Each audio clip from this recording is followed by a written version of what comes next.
The diamond engagement ring felt suddenly heavy on Victoria's finger as she stood frozen outside the study door. Through the narrow gap, she could see Jong-ho leaning forward across the mahogany desk, his father seated opposite him, with documents spread between them. A woman in a cream Chanel suit sat beside Chairman Kong, her posture radiating old money confidence. "The Park Textile merger is worth $80 million, Jang-ho," his father said, sliding a folder across the desk. "Their daughter graduated from Oxford. She understands our world." Victoria's breath caught in her throat. She waited for Jang-ho to explain, to refuse to mention her name, but he reached for the pen without hesitation. "What about Victoria?" the woman asked, almost as an afterthought. Jang-ho's laugh was cold, dismissive. "She's just a black girl from Brooklyn who's good with color palettes. She was never going to fit into the Kong legacy." He uncapped the pen. "The merger is my future." Victoria felt the world tilt beneath her designer heels. 3 years. 3 years of dinners where she was introduced last, of family photos where she was cropped out, of being called Jang-ho's American friend instead of his fiancé. And now this, one signature. That's all her love was worth. She backed away from the door, her vision blurring with tears she refused to let fall. Not here. Not in this house that had never wanted her. She turned toward the grand staircase, but her heel caught on the Persian rug. She stumbled forward, straight into an immovable wall of expensive fabric and sandalwood cologne. Strong hands gripped her shoulders, steadying her. She looked up into a face she'd never seen at any Kong family gathering. The man was older, distinguished, with silver gray hair swept back from striking Korean features. His tuxedo was impeccable, his presence commanding, but it was his eyes that stopped her cold. Dark, calculating, and somehow knowing. "Leaving so soon, Miss Laurent?"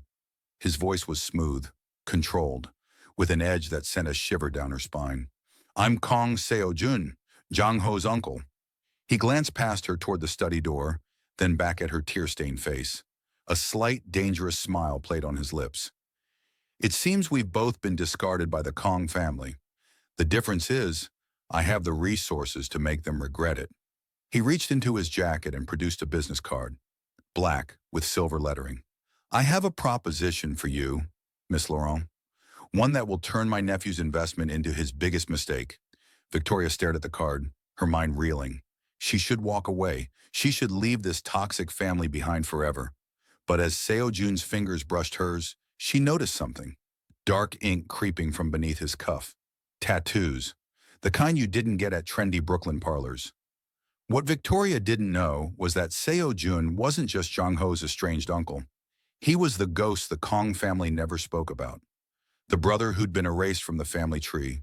And far more dangerous than that, he was the shadow king of Seoul's underworld, a man who turned blood into empires. And he'd been waiting for this moment for 20 years. Subscribe to see what Victoria does next, and drop a comment letting me know what country you're watching from. I'd love to give you a shout out and see how far this revenge story travels across the globe. Victoria's hands trembled as she clutched Seo-jun's black business card, rain soaking through her Valentino dress. She'd fled the Kong estate without her coat, without her dignity, with nothing but the weight of Jang-ho's words echoing in her skull. Just a black girl from Brooklyn. The engagement ring on her finger suddenly felt like a shackle instead of a promise. She stood under the awning of a closed boutique, watching Seoul's elite pass by in their chauffeured cars, untouchable in their wealth. 3 years she'd spent trying to belong to that world. 3 years of perfecting her Korean, of designing their mansions, of shrinking herself to fit into rooms that would never make space for her. "You'll catch pneumonia out here." Victoria spun around. Seo-jun stood behind her, impossibly dry despite the downpour, holding a black umbrella that matched his card. Up close, she could see the details her shock had missed earlier. The sharp cut of his jaw, the dangerous calm in his eyes, the way his presence seemed to bend the air around him. "How did you—" "I've been following you since you left." He said it like it was the most natural thing in the world. "You walk past 3 taxi stands and 2 subway entrances. Either you're lost or you're trying to feel something other than what my nephew made you feel." Victoria's throat tightened. "I don't need your pity." "Good." Seo-jun stepped closer, extending the umbrella over her. Because I'm not offering it. I'm offering you a choice. You can go back to Brooklyn, rebuild your life, let the Kongs forget you existed. Or, he reached into his jacket and pulled out a document. You can marry me tomorrow and watch them burn. Victoria stared at the marriage license, already filled out with her name in elegant script. You're insane. Practical, he corrected. Jang Ho betrayed you for money. His father betrayed me for power. We both want the same thing, to make them pay. The only question is whether you're brave enough to stop being a victim and become a weapon. The rain hammered against the umbrella. Victoria looked down at the ring on her finger, the one Jang Ho had probably already mentally returned for cash. Then she looked at Seo-jun, at the darkness in his eyes that promised destruction. What do you get out of this? His smile was cold. Revenge, legitimacy, and the satisfaction of watching my brother realize he raised a son weak enough to throw away the only thing in that family worth keeping. Something shifted in Victoria's chest. Not hope, something sharper, hotter, anger maybe, or hunger. She pulled the engagement ring off her finger and dropped it into a puddle at her feet. Where do I sign? If this moment pulled you in, stay with them. Subscribe and do not look away. Their story has already started. The office building didn't exist on any map. Victoria followed Seo-jun through a back entrance in Gangnam, down a hallway where the lights flickered like dying stars, into an elevator that required his thumbprint to operate. The descent lasted longer than it should have. 3 floors, 4, 5. When the doors finally opened, she stepped into a world that smelled of expensive leather and old secrets. The conference room was pure noir. Black marble floors, floor-to-ceiling windows overlooking a private courtyard, and a table where 6 men in identical black suits sat waiting. None of them smiled. None of them looked surprised to see her. These are my associates, Seo-jun said, pulling out a chair for her at the head of the table. They'll be witnesses to the contract. Victoria sat slowly, feeling their eyes assess her like a commodity. This is a marriage, not a business deal. In my world, there's no difference. Seo-jun placed the license in front of her, along with a fountain pen that probably cost more than her first apartment. But if it makes you feel better, consider it a merger. You bring your talent and your connection to the Kong family. I bring resources, protection, and a very long memory. One of the men, older, with a scar bisecting his left eyebrow, leaned forward. Boss, are you certain about this? The chairman will see it as a declaration of war. Good. Seo-jun's voice dropped to something lethal. I want him to know exactly what's coming. Victoria picked up the pen, her heart hammering against her ribs. This was insane. She was signing her life away to a man she'd met an hour ago, a man who commanded a room full of dangerous people, like a general commanding soldiers. But when she closed her eyes, all she could see was Jang Ho's signature on that merger contract, swift and certain, erasing her like she'd never mattered. She opened her eyes and signed her name. The men around the table stood simultaneously, a choreographed movement that sent chills down her spine. Seo-jun took the document, added his own signature with a flourish, then turned to the oldest man in the room. File it. I want the Kong family to receive notice by morning. Understood, sir. Victoria watched them file out one by one, each man bowing slightly to Seo-jun before disappearing through different exits. When the last one left, she was alone with her new husband in a room that suddenly felt too large and too small at once. What happens now? She asked. Seo-jun moved to the window, his reflection sharp against the darkness outside. Now you go home, pack whatever matters, and tomorrow you move into my estate. We'll make our first public appearance in 3 days. Enough time for the news to reach every gossip column in Seoul. And then? He turned and the look on his face made her breath catch. Then we make them bleed. Stay with me, like the video, subscribe for free, and comment your thoughts below. Victoria didn't sleep that night. She sat in her minimalist apartment in Itaewon, surrounded by the design magazines and fabric samples that had once meant everything to her, and waited for the sun to rise on her new life. When her phone buzzed at 6 a.m., she expected a text from Seo-jun. Instead, it was from Jang Ho. We need to talk. I can explain everything. She deleted it without responding. The car that arrived at 7 a.m. was a Mercedes Maybach, black as a promise. The driver, another man in a dark suit, loaded her 2 suitcases without a word, and held the door open like she was royalty. They drove north, away from the glittering chaos of Seoul proper, into the hills where old money built their fortresses.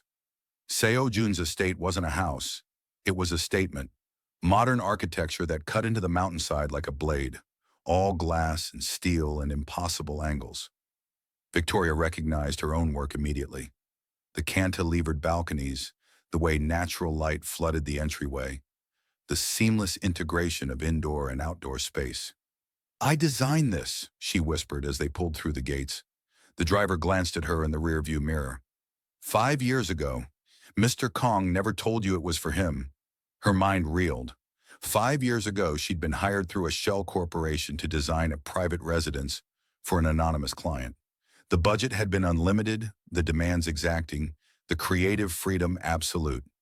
It had been the project that launched her career, the one that got her noticed by Seoul's elite. It was Seo-jun.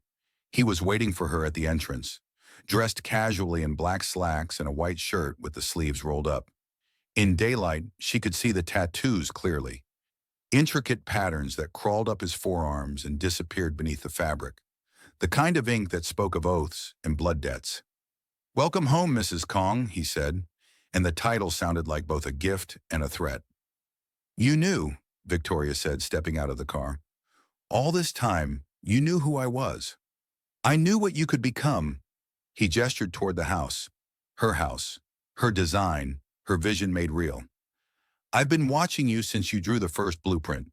You have a gift for seeing the bones of things, for understanding structure and weakness simultaneously. That's rare. That's valuable. So this was always the plan? Wait until Jong-ho breaks my heart and swoops in?" "No," Seo-jun's expression hardened. "The plan was to destroy my brother before he could corrupt another generation. You were supposed to be collateral damage. But then I watched you stand in that family's contempt for 3 years and never break, never bow. That changed things." He moved closer, and Victoria realized he wasn't just tall. He carried his height like a weapon, like he could crush or protect with equal ease. "I don't save people, Victoria. I use them. But if you stay sharp, if you stay angry, we might actually win." She met his gaze, refusing to blink. "I don't need saving. I need revenge." His smile was all teeth. "Then let's begin." He led her inside, through rooms that felt like walking through her own mind made manifest. Every detail was exactly as she designed it, from the floating staircase to the meditation garden, visible through floor-to-ceiling windows. But there were additions, security cameras hidden in crown molding, reinforced doors that looked decorative but would probably withstand explosives, and throughout it all, the presence of men in dark suits who materialized and vanished like ghosts. They stopped in front of a massive bedroom suite. "This is yours," Seo-jun said. "We'll maintain separate quarters for propriety. The marriage is real, but intimacy is optional unless we're in public." Victoria stepped inside, taking in the luxury. The king bed with silk sheets, the walk-in closet already filled with designer clothes in her exact size, the bathroom that looked like a spa. On the vanity sat a black velvet box. She opened it. Inside was a wedding ring, not the delicate band she'd once fantasized about, but a thick platinum piece embedded with black diamonds that caught the light like captured stars. "Put it on," Seo-jun said from the doorway. "And then meet me in the main room. There's something you need to see before we finish your transformation. If you feel the chemistry building, stay close. Subscribe so you do not miss the next chapter. Comment what you think they are about to do." The main room was dominated by a white marble fireplace and a view that stretched across Seoul like Seo-jun owned the whole city. Maybe he did. Victoria stood there in her rumpled clothes from yesterday, the black diamond ring heavy on her finger, feeling like an imposter in her own design. Then she heard it, the soft click of heels on marble. She turned to find Seo-jun had changed, now wearing a full tuxedo, and behind him walked a team of people carrying garment bags, makeup cases, and shoeboxes. "What is this?" "Your armor." Seo-jun nodded to the team, and they descended on Victoria like a tactical unit. "In 3 hours, we're attending the opening of the Park Textile Gallery. Jong-ho will be there with his new fiancée. So will my brother. This is your debut as my wife, and you will be perfect. The transformation was military in its precision. They stripped away her old clothes, the ones she'd bought trying to fit into the Kong family's mold. The stylist, a severe woman named Minji, held up a gown that made Victoria's breath catch. Givenchy, Minji said. Custom, black silk, structured bodice, your measurements exactly. As they worked, Seo-jun watched from across the room, his gaze clinical but intense. When they finally finished, hair swept into an elegant updo, makeup dramatic but precise, the gown fitting like it had been grown on her body. He approached slowly. He stopped inches away, his eyes traveling over her, not with desire, but with assessment. Then he reached out and wiped a single tear from her cheek that Victoria hadn't realized had fallen. From now on, you don't cry, he said softly, but his voice carried the weight of a command. You make them bleed. Tears are for people who've already lost. We're just beginning to win. Victoria felt something shift inside her, something cold and sharp clicking into place. She looked at herself in the full-length mirror. This woman in black armor, this stranger with fire in her eyes, this version of herself that Jong-ho would never recognize. Good, Seo-jun said, following her gaze. Now you're ready. The Park Textile Gallery was a temple to old money, all marble columns and champagne fountains and people who measured their worth in generations. Victoria entered Seo-jun's arm, feeling the room's attention snap to them like a magnetic force. The whispers started immediately.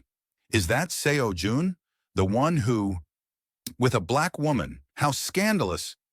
Victoria Laurent, wasn't she engaged to... And then the whispers stopped, because across the gallery, standing next to a pretty woman in a cream dress, was Jong-ho. He looked exactly as Victoria remembered, handsome in that soft, practiced way, his smile polished by years of private schools and family expectations. His smile died when he saw her. Seo-jun felt her tense and leaned down to whisper, Remember, you're not here to confront him. You're here to make him irrelevant. They moved through the crowd, Seo-jun greeting various businessmen and politicians with the ease of someone who held their secrets in his pocket. Victoria smiled, shook hands, and let herself be introduced as Mrs. Kong, savoring the confusion that title created. When they finally made it to the textile displays, Jang-ho appeared as if summoned. Victoria? His voice cracked slightly on her name. What are you doing here? Attending an art opening with my husband. She gestured elegantly to Seo-jun. You remember your uncle, don't you? Jang-ho's face went white. Your... what? We married yesterday, Seo-jun said pleasantly, his hand sliding possessively to Victoria's waist. It was a small ceremony, immediate family only. Oh wait, I forgot. You stopped considering me family 20 years ago. Uncle, this is insane. You can't just... Victoria, he's manipulating you. He's dangerous. He signed a marriage license, Victoria interrupted, her voice steady. You signed a merger contract that erased me like I never existed. I wonder which one of us is actually dangerous. Before we continue, quick question. Where in the world are you watching from? Drop it in the comments and subscribe for free because the next story might be even crazier than this one. Jong-ho's new fiancé appeared at his elbow. Young, nervous, clearly coached on how to navigate these waters. She looked at Victoria with something like pity, then at Seo-jun with barely concealed fear. Jong-ho, we should go, she said softly. Your father wants to speak with you. But Jong-ho couldn't move. He stared at Victoria like he was seeing her for the first time, taking in the expensive gown, the confidence in her posture, the way she stood next to Seo-jun like an equal rather than an accessory. You've made a mistake, he said finally. He's not what you think. He's more honest than you. Victoria smiled, and it was the coldest expression she'd ever worn. That's a low bar, but he cleared it. Seo-jun pulled her away before Jong-ho could respond, guiding her toward a private balcony overlooking the city. Once they were alone, he released her waist but didn't step back. You did well, he said, but that was just the opening move. Are you ready for what comes next? Victoria looked out at Seoul, at the glittering towers and dark alleys, at the city that had chewed her up and was about to learn she'd grown teeth. Show me. They left the gallery early, driving back to the estate as the sun set over the mountains. Victoria had expected Seo-jun to debrief her, to discuss strategy, But instead he led her past the main rooms, down a hallway she didn't remember designing, to a door that required both his thumbprint and a 6-digit code. "What's in there?" "The truth," he said and pushed it open. The room beyond was pure tactical precision. Wall-mounted monitors showing security feeds from dozens of locations, filing cabinets filled with documents, a table covered in photographs and maps. It looked like something from a spy thriller, except it was real, and it was in her house. Victoria stepped inside slowly, her mind cataloging everything. One wall was dedicated entirely to the Kong family. Photos, financial records, a family tree with red lines connecting various members. At the center was Chairman Kong, Seo-jun's brother, with notes scrawled around his photo in sharp handwriting. "You're not just a businessman," Victoria said quietly. "No." Seo-jun moved to the table, picking up a photo of himself from decades ago. Younger but with the same dangerous eyes. "I'm what the family created when they decided I was expendable. The chairman framed me for embezzlement when I was 23. I went to prison for 3 years for a crime he committed. When I got out, the family had erased me. No inheritance, no name, nothing." He placed the photo down and looked at her directly. "So I built my own empire, one that operates in the shadows where legitimate business fears to go. I'm not a monster, Victoria, but I've done monstrous things to survive, and now I have the resources to take back everything they stole." Victoria processed this slowly. "You're asking me to be complicit in what exactly?" "Corporate warfare mostly. Hostile takeovers, leveraged buyouts, strategic bankruptcy. All legal, just ruthless." He paused. "But there are people in this organization who handle less legal matters. You'll never be asked to participate in those, but you need to know they exist." She should have been terrified. She should have run. But instead, Victoria found herself moving closer to the wall of Kong family intelligence, studying the connections, seeing the patterns. "Jang Ho's merger," she said suddenly. "It's not just about money.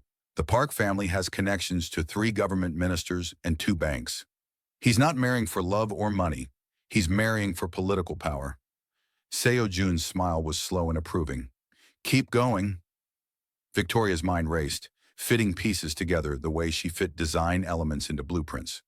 But the Parks are overextended. Their textile business is hemorrhaging cash, which is why they need the Kong Group's capital. If someone were to accelerate their financial troubles, the merger would collapse, and Jang Ho would be left with nothing. Seo-jun crossed the room to stand beside her, close enough that she could smell his cologne, expensive and slightly dangerous, like everything else about him. "Welcome to the war, Mrs. Kong. Now let me show you how we're going to win it. Stay with me. Like the video, subscribe for free, and comment your thoughts below." They spent the next 2 hours in that room, Seo-jun walking Victoria through years of strategic planning. Every file was a piece of revenge, every document a weapon. She learned that he'd been waiting for the perfect moment to strike, that her appearance had simply accelerated his timeline. "Tomorrow we start phase 2, he said, rolling up the blueprints they'd been studying. "There's a jewelry store in Gangnam, Eternal Elegance. Yang Ho has an appointment there at 2 p.m. to pick up his new fiancé's engagement ring. Let me guess, we're going to be there." "Accidentally, of course." Seo-jun's smile was predatory. "And you're going to look at wedding bands because we need to complete your set. What Jang Ho doesn't know is that I own the building the store operates in, and I've been waiting for the right moment to make an acquisition." Victoria felt a thrill run through her. "You're going to buy the store." "I'm going to buy the store, the building, and the diamond supplier they use. By the time Jang Ho walks out, his family's preferred jeweler for 3 generations will belong to me." He paused. "The question is, are you ready to watch me do it?" She thought about the bathroom stall, about overhearing Jang Ho call her just a black girl from Brooklyn, about 3 years of being made to feel small. "I'll be ready." The next afternoon, Victoria dressed in white, a deliberate choice, a statement of purity turned into a weapon. The dress was simple, elegant, and paired with the black diamond wedding ring. It created a visual contradiction that made people stare. Seo-jun wore all black, because of course he did. They arrived at Eternal Elegance in a car that cost more than most people's houses, and Victoria felt every eye on the street track their entrance. Inside, the store was all crystal chandeliers and velvet displays. The owner, an older man named Mr. Han, rushed forward, his professional smile faltering when he recognized Seo-jun. "Mr. Kong, what an unexpected—" "We're here to look at wedding bands," Seo-jun said smoothly. "My wife needs something to match her engagement ring." Mr. Han's eyes dropped to Victoria's hand, to the black diamonds, and his expression shifted from nervous to calculating. "Of course. Please let me show you our premium collection." They were led to a private viewing room where Mr. Han brought out tray after tray of rings, each more expensive than the last. Victoria tried them on methodically, aware that somewhere in this store, Jang Ho was probably being shown engagement rings for another woman. And then, as if summoned by her thoughts, the curtain parted and he walked in. He stopped dead when he saw them. His new fiancée, Miss Park, in a pink dress that screamed old money, clutched his arm tighter, her eyes widening. "What are you doing here?" Jang Ho demanded. "Shopping," Victoria said, holding up her hand to admire a pavé band. "What do you think, darling? Is this too subtle?" Seo-jun examined her hand with exaggerated attention. "Too subtle? You're not a subtle woman anymore." He turned to Mr. Han. "Show us everything in the store. We'll need time to decide." Mr. Han practically vibrated with excitement. "Everything? Mr. Kong, that would take hours." "Then we'll take hours." Seo-jun pulled out a black credit card. "And while we browse, let's discuss something. I'm interested in acquiring this store. Name your price." The room went silent. Mr. Han looked stricken, Miss Park looked confused, and Jang Ho looked like he'd been punched. "This store has been in my family for 3 generations," Mr. Han said weakly. "It's not for sale." "Everything is for sale." Seo-jun's voice dropped to something colder. "The question is whether you sell it to me now, or whether I buy the building out from under you and force you out in 6 months when your lease expires. Either way, this store will be mine. I'm giving you the courtesy of choosing how it happens." Victoria watched Jang Ho's face cycle through emotions. Shock, anger, humiliation. This was the store where he'd bought her engagement ring, where 3 generations of Kongs had purchased their symbols of commitment, and Seo-jun was taking it like it was nothing. "Uncle, this is insane." "Is it?" Seo-jun didn't even look at him. "You bought a merger. I'm buying a store. At least I'm doing it with my own money, not my father's connections." He turned back to Mr. Han. $10 million. Final offer. You have 60 seconds to decide." Mr. Han looked at Jang Ho, at Victoria, at the walls lined with his family's legacy. Then he looked at Seo-jun's face and apparently saw something there that made the choice simple. "Sold. If this scene hits you, pause with me. Like the video if you felt it. Subscribe to keep following them. Comment whose heart is about to break." They stayed in that store for 3 hours. Seo-jun bought Victoria a wedding band that cost more than most people's cars, a black diamond piece that matched her engagement ring perfectly. Then he bought her a necklace, earrings, and just for spite, a bracelet that had been designed for Miss Park. When they finally left, Victoria wore a jewelry collection worth $500,000, and Jang Ho looked like he'd aged 10 years. In the car, she finally let herself feel it, the savage satisfaction, the dark thrill of watching her ex-fiancé crumble. "That was excessive," Seo-jun supplied. "Petty? Absolutely necessary for your psychological recovery?" Victoria laughed, and it sounded foreign to her own ears. "All of the above." He reached over and took her hand, his thumb brushing over the new ring. "You're adapting faster than I expected. That's good. What comes next will require you to be even stronger." "What comes next?" Seo-jun's expression darkened. "The chairman knows about our marriage now. He'll have received the papers this morning, which means he's planning his countermove. My brother doesn't react. He calculates. By tonight, he'll have decided how to neutralize us." Victoria felt a chill run through her. What can he do? Depends on how threatened he feels. But knowing him, Seo-jun met her eyes. He'll try to break us before we can break him. He'll dig into your past, find your weaknesses, use them against you. You need to be ready for that. They pulled through the gates of the estate, and Victoria realized she'd started thinking of it as home.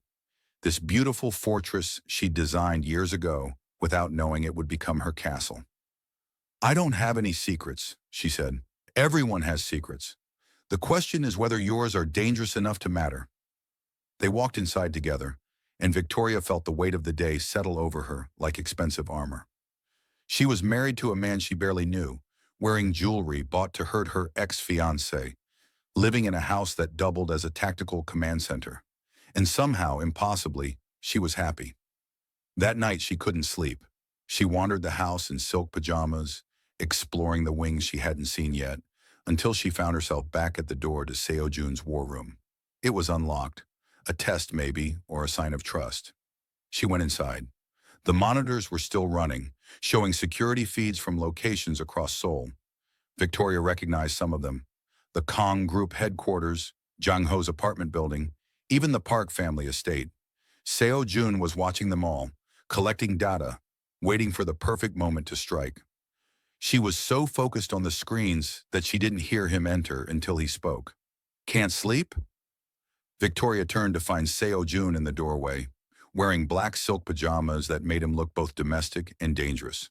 His hair was slightly mussed, his tattoos visible without the barrier of formal clothes. I keep thinking about what happens next, she admitted, about what your brother will do. He'll try to destroy you. Seo-jun moved into the room, his footsteps silent on the carpet. He'll find out about your parents' divorce, your father's gambling debts, that time you were arrested for trespassing when you were 19. How do you know about that? I know everything about you, Victoria. I've had investigators watching you for 3 years. He said it without shame, like it was the most reasonable thing in the world. I needed to know if you were strong enough for this, if you could handle what it means to be married to someone like me. She should have been angry. Instead, she felt oddly relieved that he'd seen all her flaws and chosen her anyway. And, am I strong enough? Seo-jun studied her in the dim light of the monitors, his expression unreadable. Then he crossed the space between them, stopping close enough that she could feel his body heat. You're stronger than you know. That's why you're dangerous. That's why my brother will underestimate you. His hand came up to cup her face, his thumb tracing her cheekbone. And that's how we're going to win. Victoria's breath caught. This close, she could see the shadows under his eyes, the tension in his jaw, the weight he carried from years of planning revenge. What if I can't do this? She whispered. What if I'm not enough? Then we fail together. His voice was rough. But I don't think that's going to happen. Do you know why? Why? Because you're already bleeding them, and you're just getting started. He dropped his hand and stepped back, and Victoria felt the loss of his presence like a physical thing. This was a contract marriage, she reminded herself. Business, not pleasure. Revenge, not romance. But when Seo-jun looked at her like that, like she was both a weapon and wonder, it was getting harder to remember the difference. Do not walk away now. This is where everything changes. If you are still here, you are part of this story. The call came at 2 a.m. on a Tuesday, shattering the fragile peace Victoria had built over the past 2 weeks. She'd been sleeping better lately, or at least she'd been sleeping, but the sound of her phone screaming in the darkness sent her heart into her throat. Unknown number. She answered anyway. Hello? Mrs. Kong. The voice was male, clipped, professional, one of Seo-jun's men. There's been an incident. We're bringing him home now. We need you ready. Ready for what? The line went dead. Victoria threw off her silk sheets and ran barefoot through the house, her mind racing through possibilities. An incident. Bringing him home. Need you ready. None of it sounded good. She'd known Seo-jun's business operated in gray areas, but she'd been careful not to ask too many questions about the specifics. Now that ignorance felt dangerous. She was in the main room when headlights cut through the windows. A black SUV pulled up to the entrance with the urgency of an ambulance, and 3 men emerged carrying a fourth between them. Seo-jun. His white shirt was soaked red on the left side, his face pale under the outdoor lights. He was conscious but barely, his eyes unfocused as they half-dragged him through the door. What happened? Victoria's voice came out steadier than she felt. Ambush, the scarred man, Young-woo, said tersely. The meeting went sideways. He took a knife to the ribs before we could extract him. They laid Seo-jun on the leather couch, and Victoria saw the full extent of it. The wound was a diagonal slash across his left side, deep enough that she could see muscle beneath the torn fabric of his shirt. Blood pooled on her white couch, turning it into a crime scene. "Hospital," she said immediately. "We need to—" "No hospitals." Seo-jun's voice was rough but firm. "Can't explain stabbing. You're going to bleed out. You're going to— Stop it." He grabbed her wrist with surprising strength, his eyes focusing on her with laser intensity despite the pain. "Medical kit, bathroom, you can do this." Victoria wanted to argue, to insist on professionals, but she saw the logic in his eyes. A stabbing victim showing up at a hospital meant police reports, investigations, questions that would expose everything. And despite the madness of the situation, she realized he was right about one thing. She probably could do this. She'd spent a semester in emergency medicine before switching to architecture and had volunteered with Doctors Without Borders one summer in Haiti. It had been years, but the training was still there, buried under layers of fabric samples and design software. "Get the kit," she ordered Young-woo. "And I need clean towels, bottled water, and vodka. The expensive kind." The men scattered to follow orders while Victoria peeled away Seo-jun's ruined shirt. The wound was ugly but potentially survivable if she worked fast. The knife had missed major organs, but nicked something that was bleeding more than she liked. "This is going to hurt," she warned. Seo-jun's smile was bloody. "Already does." Young-woo returned with supplies, and Victoria fell into the mechanical precision of emergency care. She cleaned the wound with vodka, Seo-jun hissed but didn't scream, and packed it with gauze to slow the bleeding. The medical kit was military grade, complete with surgical staples and local anesthetic that suggested this wasn't the first time Seo-jun had been patched up at home. "How often does this happen?" she asked, injecting the anesthetic around the wound site. "Not often enough to get used to it." Victoria worked in silence after that, focusing on the mechanical process of closing a human being. She'd forgotten how intimate emergency medicine was. Her hands inside someone's body, their life literally in her fingers, the trust required to let someone cause pain in the name of healing. When she finally placed the last staple, Seo-jun had passed out from either pain or blood loss, or both. His face looked younger, unconscious, less dangerous, almost vulnerable. Victoria sat back on her heels, her hands shaking with delayed adrenaline, and realized she was crying. Jung-woo appeared with a blanket. "You did well, Mrs. Kong." "Who did this?" His expression darkened. "The chairman's people. He's escalating." Victoria looked down at Seo-jun's unconscious form, at the man who'd given her revenge and jewelry, and a house designed from her own dreams. The man who was bleeding on her couch because he'd declared war on his own family for both their sakes. "Then so are we," she said quietly. "If you feel the chemistry building, stay close. Subscribe so you do not miss the next chapter. Comment what you think they are about to do." Seo-jun woke at dawn, disoriented and hurting, but alive. Victoria had fallen asleep in the chair beside the couch, still wearing her silk pajamas now stained with his blood. He watched her sleep for a moment, this woman who'd stitched him back together without hesitation, and felt something shift in his carefully constructed walls. "Victoria!"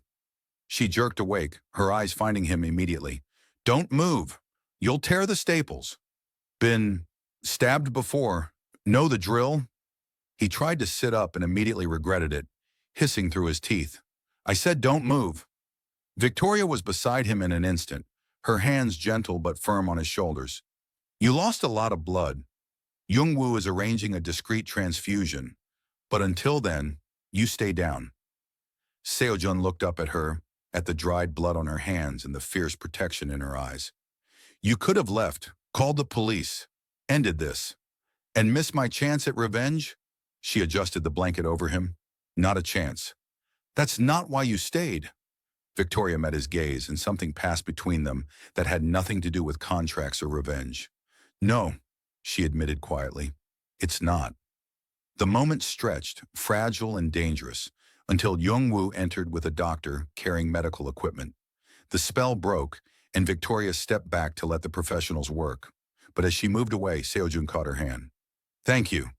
It was possibly the first genuine thank you he'd given anyone in years. Victoria squeezed his fingers once, then released him to the doctor's care. She walked to the wall of windows overlooking Seoul, watching the sun rise over the city like a promise of violence, and realized she'd crossed a line she couldn't cross. This wasn't just revenge anymore. This was personal. Seo-jun recovered with the stubborn resilience of someone who'd survived worse. Within 3 days, he was back in his office, against Victoria's strenuous objections, coordinating the next phase of their war. Within a week, the staples came out, and he was moving almost normally, though Victoria caught him wincing when he thought she wasn't looking. They fell into a routine that felt dangerously domestic. Morning coffee in the garden while discussing strategy. Afternoons in the war room, Victoria applied her architectural training to find weaknesses in the Kong family's business structure. Evenings pretending to be a normal married couple for the security cameras and staff. Except nothing about them was normal. It was during one of these strategic sessions that Victoria's phone rang. Jang Ho's name flashed on the screen, and she felt Seo-jun go still beside her. "Don't answer it," he said. Victoria looked at the phone, then at Seo-jun's carefully neutral expression. "He's called 12 times in the past week. Maybe I should find out what he wants. He wants you back. He can't have me. Then tell him that." Seo-jun's voice was cold, but his eyes betrayed something else, something that looked almost like jealousy. Victoria answered the call and put it on speaker. "Victoria," Jang Ho's voice was strained, desperate. "Finally, we need to talk. In person. It's important. There's nothing to discuss. Please, just meet me. Cafe Muse in Gangnam. Tomorrow at noon. Just you. No bodyguards, no uncle. Just us, like it used to be." Victoria glanced at Seo-jun, whose expression had gone dangerous. "Fine. Tomorrow at noon." She hung up before Jang Ho could say anything else. "You're not going," Seo-jun said immediately. "I am. It's a trap. My brother is using him to get to you." "Good." Victoria turned to face him fully. "Let him try. I'm not the woman Jang Ho dumped. I'm the woman you created. Let's see if he recognizes the difference." Seo-jun studied her for a long moment, and she could see him calculating risks, weighing outcomes. Finally, he nodded. "You go. But Young-woo follows at a distance, and you wear this."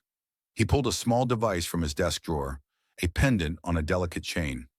"GPS tracker and panic button. If anything happens, we'll be there in 3 minutes." Victoria took the pendant, recognizing it for what it was. A leash, yes, but also a lifeline. "You're worried about me. I'm protecting my investment." "Liar." His smile was sharp. "Maybe, but you're still wearing the tracker. Stay with me. Like the video, subscribe for free, and comment your thoughts below." Cafe Muse was exactly the kind of place Jang Ho would choose. Elegant, expensive, designed for people who wanted to be seen having important conversations.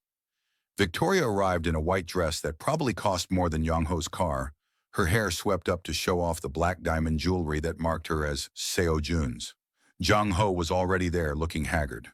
The polished veneer he'd always maintained had cracked, revealing something desperate underneath. He stood when she approached, his eyes traveling over her like he was seeing a ghost. "You look different." "I am different." Victoria sat without waiting for him to pull out her chair. "What do you want, Jang Ho?" He sat across from her, hands clasped on the table like he was praying. "I made a mistake. The merger, the engagement to Miss Park, all of it was a mistake. I need you to understand, my father pressured me. The company needed the investment. So you sold me for business. I understand perfectly." "No, you don't. Victoria, I loved you. I still—" He reached across the table for her hand, but she pulled away. "I can fix this. I can break the engagement. We can—" "Can what? Go back to me being your secret shame? The girlfriend you hid from your family? The designer you used for her connections but never respected?" Jang Ho flinched. "It wasn't like that." "It was exactly like that." Victoria leaned forward, and she saw him physically recoil from whatever he saw in her eyes. "You called me just a black girl from Brooklyn. You told your father I was a phase. You returned my engagement ring before you'd even officially ended things. So no, Jang Ho, We cannot go back, because the woman you discarded doesn't exist anymore. My uncle did this to you. He poisoned you against me. Your uncle gave me the truth. You gave me 3 years of lies. Jang Ho's desperation cracked into something uglier. You think he loves you? He's using you to hurt my father. You're just another piece on his chessboard, Victoria. When he's done destroying us, he'll throw you away too. Maybe. Victoria stood, adjusting her dress with deliberate calm. But at least he was honest about it from the start. That's more than I can say for you. She turned to leave, but Jang Ho grabbed her wrist, hard enough to hurt. You're making a mistake. He's dangerous. He'll destroy you. The cafe went silent, because Seo-jun had just walked in, and the temperature in the room dropped 10 degrees. He crossed the space between them with predatory grace, his eyes locked on where Jang Ho's hand gripped Victoria's wrist. When he spoke, his voice was quiet enough that only their table could hear, but it carried the promise of imminent violence. You have 3 seconds to release my wife before I break every finger on that hand. Jang Ho let go like Victoria's skin had burned him. Uncle, I was just touching her without permission. Seo-jun's hand moved to Victoria's waist, pulling her against his side. Trying to manipulate her back into a relationship you destroyed. Making threats about what I'll do to her, when the only person in danger here is you. This is insane. Your father tried to have me killed last week. Seo-jun's smile was all teeth. I survived. The men he sent did not. So please continue telling me what he'll do. I'm eager to give him another opportunity to fail. Before we continue, quick question. Where in the world are you watching from? Drop it in the comments and subscribe for free, because the next story might be even crazier than this one. Jang Ho went pale. You killed. I defended myself. There's a difference. Seo-jun's hand tightened on Victoria's waist. But if you ever put your hands on her again, I won't wait to be attacked first. Am I clear? Victoria watched Jang Ho process this, watched him realize that his uncle wasn't just dangerous, he was lethal. And for the first time since this whole thing started, she saw real fear in her ex-fiancé's eyes. We're done here, Seo-jun said, guiding Victoria toward the exit. But at the door, he paused and looked back. Oh, and Jang Ho? Tell your father I said hello. Tell him I'm coming for everything he stole, and tell him that when I'm done, the Kong name will belong to me. They left Jang Ho sitting alone in that expensive cafe, and Victoria didn't look back. In the car, she finally let herself shake. You were following me. Young-woo called when he grabbed you. I was 3 blocks away. Seo-jun pulled her against him, and for once his touch wasn't calculated or strategic. It was purely protective. Are you all right? I'm fine. He actually thought I'd come back. After everything, he thought I'd just forgive him. And he's a fool. Seo-jun's voice was rough. He had you and he threw you away for money. There's no greater idiocy than that. Victoria looked up at him, at the barely controlled violence in his eyes, the way his jaw was clenched like he was still fighting the urge to go back and finish what he'd started. You wanted to kill him. I wanted to make him hurt the way he hurt you. There's a difference. Not much of one. Seo-jun's smile was dark. No, not much. They drove home in silence, but it was charged now, heavy with things neither of them was ready to say. When they arrived at the estate, Seo-jun didn't let go of her hand as they walked inside, and Victoria didn't pull away. They ended up in his office. The real one, not the war room, with expensive scotch and the weight of the day pressing down on them like a physical force. He was right about one thing, Victoria said quietly, staring into her glass. You are using me. Yes. And when this is over, what happens to us? Seo-jun was silent for a long moment. I don't know. I didn't plan revenge in the past. Maybe it's time to start. He looked at her then, really looked at her, and Victoria saw something crack in his carefully maintained control. You saved my life last week. You could have let me die, inherited my estate, walked away free, but you stitched me back together with your bare hands. Why?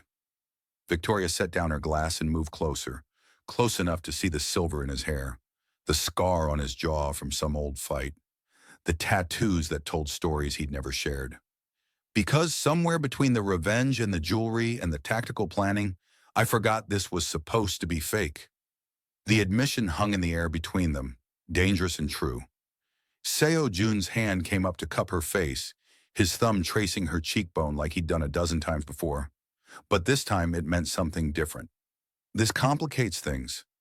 Everything about us is already complicated. If we do this, there's no going back. You'll be bound to me in ways that have nothing to do with contracts. Maybe I want to be bound. His kiss was nothing like she'd imagined. Not gentle or testing, but consuming, like he'd been holding back for weeks and finally snapped. Victoria kissed him back with equal ferocity, 3 weeks of tension and danger and unspoken desire pouring out in one moment of perfect violence. When they finally broke apart, both breathing hard, Seo-jun rested his forehead against hers.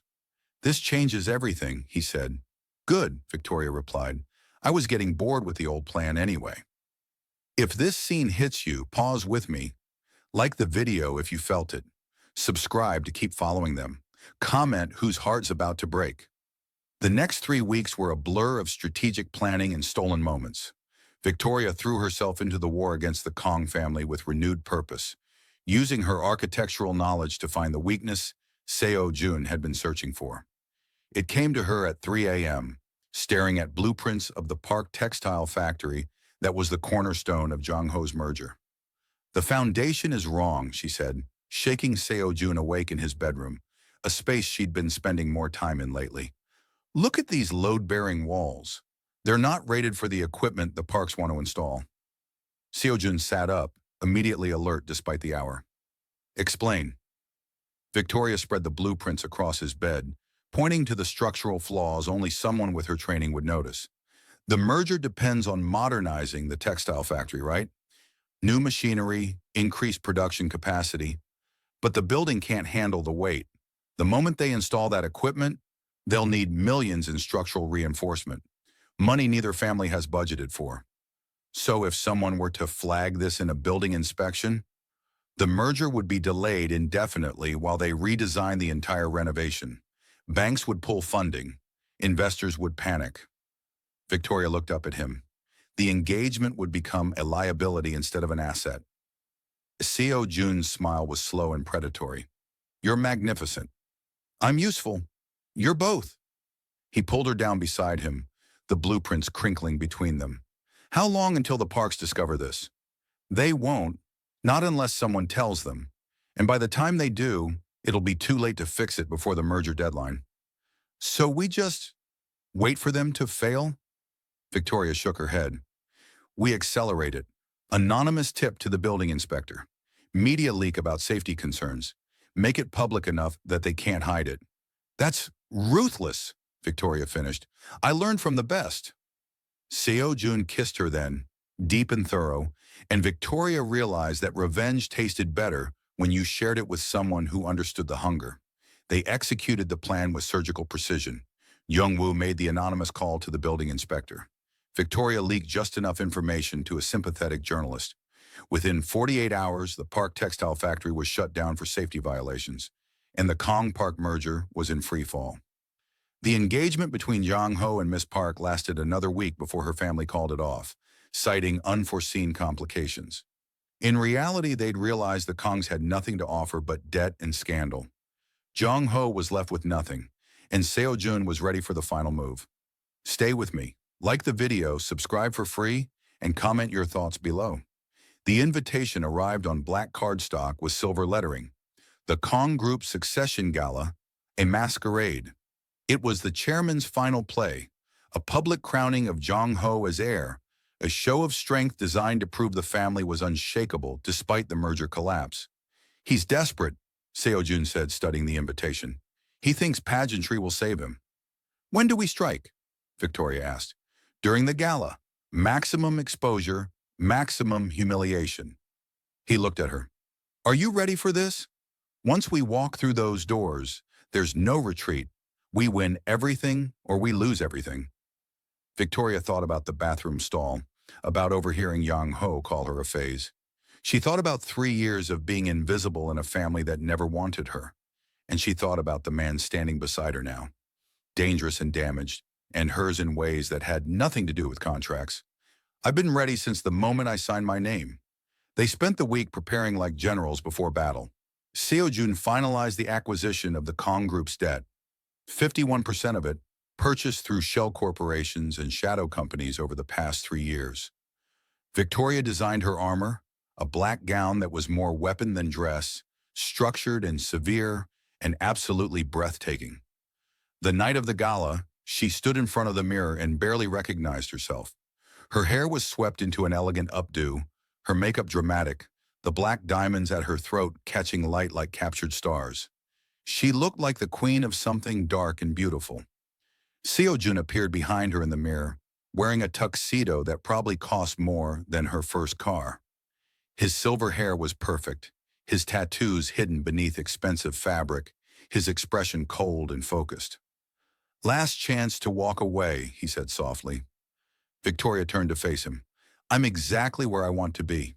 He took her hand and they walked out together to burn his family's empire to the ground. Do not walk away now. This is where everything changes. If you are still here, you are part of this story. The Kong Group succession gala was held at the family's private estate, a sprawling compound that screamed old money and older secrets. Guests arrived in masks and expensive cars, ready to witness the crowning of a new heir and pretend the family wasn't bleeding money from a dozen corporate wounds. Victoria and Seo-jun arrived fashionably late, unmasked, and the crowd parted for them like the Red Sea. The whispers started immediately, scandalized, excited, hungry for drama. Seo-jun, the black sheep, the criminal uncle, walking into his brother's house like he owned it. Victoria, the discarded fiancée, now wearing more diamonds than the hostess and looking like she'd stepped out of a noir film. They were magnificent. Chairman Kong stood at the top of the grand staircase, Jang Ho beside him in a tuxedo that looked suddenly cheap compared to Seo-jun's. The chairman's expression flickered, surprise, then anger, then something that might have been fear. "Brother," Seo-jun called out, his voice carrying across the ballroom. "You didn't mention this was a family event. I would have brought a gift." "You're not welcome here," the chairman said coldly. "That's unfortunate, since I own the house now." The ballroom went silent. Seo-jun pulled a document from his jacket and held it up for everyone to see. "This is the deed to this estate, along with 51% of the Kong Group's outstanding debt, the rights to 3 subsidiary companies, and controlling interest in your private investment portfolio. I've been buying pieces of your empire for 20 years, brother. Tonight, I finally have enough to take it all back." The chairman's face went white. "That's impossible." "It's documented, verified, and entirely legal." Seo-jun descended the stairs slowly, Victoria on his arm, every eye in the room tracking their movement. "You stole my inheritance when you framed me? You sent me to prison for crimes you committed? You erased me from the family like I never existed." He stopped at the bottom of the stairs, looking up at his brother with cold satisfaction. "So I built a new empire in the shadows, and now I'm using it to take back everything you stole. This house, the company, the Kong name, it all belongs to me now." "You're fired, brother. And your son?"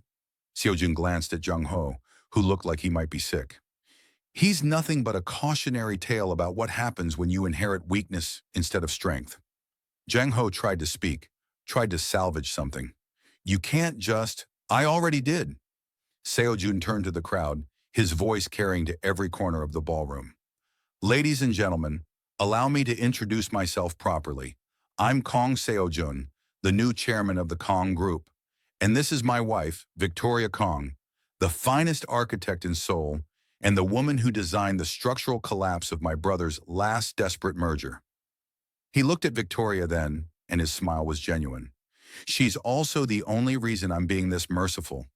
I could have destroyed you all completely, but my wife suggested we leave you with something, enough to survive on if you're smart, enough to remember what you lost if you're not." Victoria stepped forward, and every camera in the room focused on her.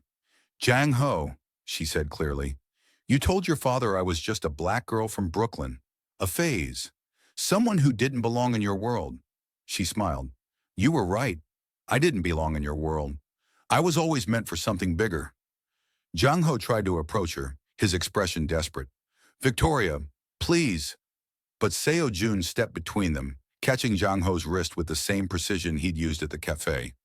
This time he applied just enough pressure to make his nephew gasp.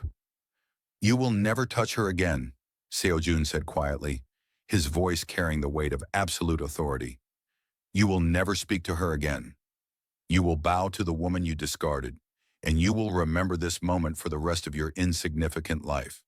He released Jang Ho's wrist and pushed him back.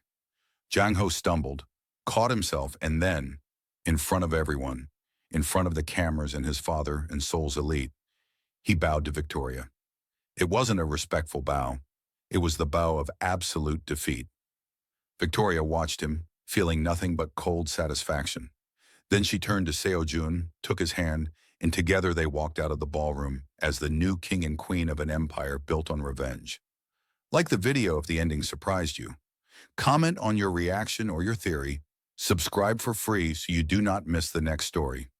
They stood on the balcony of Seo-jun's estate, Victoria's estate now too, properly and legally, watching the sun rise over Seoul.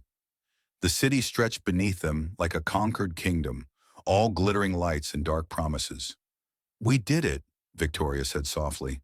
"We did." Seo-jun's arm slid around her waist, pulling her against his side. "The Kong group is ours. My brother is ruined. Jang Ho is publicly humiliated. Everything we planned. So what happens now?"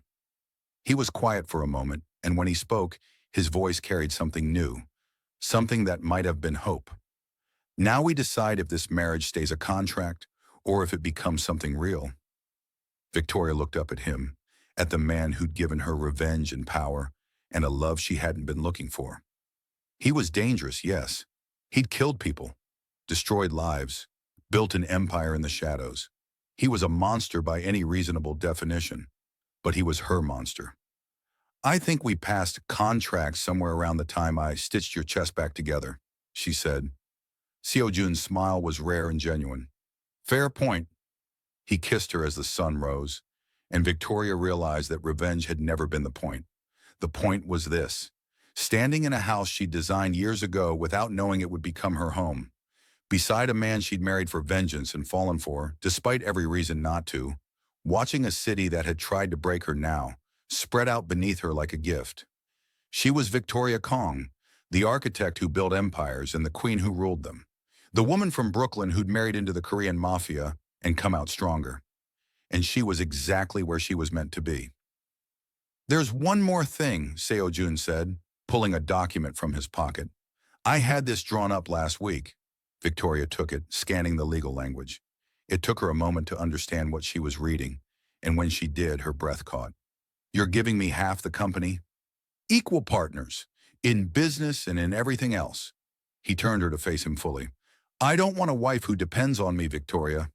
I want a queen who stands beside me, someone who can run this empire if I fall, someone who understands that power isn't given. It's taken and held with bloody hands." Victoria looked at the document, at the man offering her everything she'd never known she wanted, and realized that somewhere between the revenge and the violence and the stolen moments in the dark, she'd built a life worth fighting for. "Yes," she said simply. "Yes. Yes to all of it. The partnership, the empire, the bloody hands." She smiled. "But especially yes to you." Seo-jun kissed her again, deeper this time, and Victoria tasted their future in it, dangerous and dark and absolutely hers. Behind them, Young-woo cleared his throat. "Sir, the press is requesting an interview. They want to hear from the new chairman." "Tell them to wait," Seo-jun said without looking away from Victoria. "I'm busy. And ma'am, you have 3 design firms requesting meetings. Apparently word has spread about your role in the Kong Group takeover." Victoria laughed. "Tell them I'll consider it. After my honeymoon." Jung-woo bowed and disappeared, leaving them alone on the balcony as Seoul woke up to its new reality. "Honeymoon?" Seo-jun asked, amused. "We never had one. I think we've earned it. Where do you want to go?" Victoria thought about it, about all the places she'd once dreamed of visiting with Jang Ho, all the trips that had been postponed for business or canceled for appearances. Then she smiled. "Brooklyn, I want to show you where I came from, where the girl he called just a black girl from Brooklyn learned to dream bigger than the people who tried to make her small." Seo-jun's expression softened. Then that's where we'll go. They stood there as the city came alive beneath them. Two people who'd married for revenge and found something better. Partnership, power, and a love forged in the fires of vengeance. Victoria looked down at her hand, at the black diamond ring that marked her as Seo-jun's wife in equal, and realized that some stories don't end happily ever after. They end with, and then she conquered the world. This was hers, and she was just getting started. They stood on the balcony of Seo-jun's estate, Victoria's estate now too, properly and legally, watching the sun rise over Seoul. The city stretched beneath them like a conquered kingdom, all glittering lights and dark promises. "We did it," Victoria said softly. "We did." Seo-jun's arm slid around her waist, pulling her against his side. "The Kong group is ours. My brother is ruined. Jong-ho is publicly humiliated. Everything we planned. So what happens now?" He was quiet for a moment, and when he spoke, his voice carried something new, something that might have been hope. "Now we decide if this marriage stays a contract or if it becomes something real." Victoria looked up at him, at the man who'd given her revenge and power and a love she hadn't been looking for. He was dangerous, yes. He'd killed people, destroyed lives, built an empire in the shadows. He was a monster by any reasonable definition. But he was her monster. "I think we passed contract somewhere around the time I stitched your chest back together," she said. Seo-jun's smile was rare and genuine. "Fair point." He kissed her as the sun rose, and Victoria realized that revenge had never been the point. The point was this: standing in a house she'd designed years ago without knowing it would become her home, beside a man she'd married for vengeance and fallen for despite every reason not to, watching a city that had tried to break her now spread out beneath her like a gift. She was Victoria Kong, the architect who built empires and the queen who ruled them. The woman from Brooklyn who'd married into the Korean Mafia and come out stronger, and she was exactly where she was meant to be. "There's one more thing," Seo-jun said, pulling a document from his pocket. "I had this drawn up last week." Victoria took it, scanning the legal language. It took her a moment to understand what she was reading, and when she did, her breath caught. "You're giving me half the company? Equal partners, in business and in everything else." He turned her to face him fully. "I don't want a wife who depends on me, Victoria. I want a queen who stands beside me, someone who can run this empire if I fall. Someone who understands that power isn't given, it's taken and held with bloody hands." Victoria looked at the document, at the man offering her everything she'd never known she wanted, and realized that somewhere between the revenge and the violence and the stolen moments in the dark, she'd built a life worth fighting for. "Yes," she said simply. "Yes. Yes to all of it. The partnership, the empire, the bloody hands." She smiled. "But especially yes to you." Seo-jun kissed her again, deeper this time, and Victoria tasted their future in it. Dangerous and dark, and absolutely hers. Behind them, Young-woo cleared his throat. "Sir, the press is requesting an interview. They want to hear from the new chairman." "Tell them to wait," Seo-jun said without looking away from Victoria. "I'm busy. And ma'am, you have 3 design firms requesting meetings. Apparently word has spread about your role in the Kong Group takeover." Victoria laughed. "Tell them I'll consider it after my honeymoon." Young-woo bowed and disappeared, leaving them alone on the balcony as Seoul woke up to its new reality. "Honeymoon?" Seo-jun asked, amused. "We never had one. I think we've earned it." "Where do you want to go?" Victoria thought about it, about all the places she'd once dreamed of visiting with Jong-ho, all the trips that had been postponed for business or canceled for appearances. Then she smiled. "Brooklyn. I want to show you where I came from, where the girl he called just a black girl from Brooklyn learned to dream bigger than the people who tried to make her small." Seo-jun's expression softened. "Then that's where we'll go." They stood there as the city came alive beneath them, two people who'd married for revenge and found something better. Partnership, power, and a love forged in the fires of vengeance.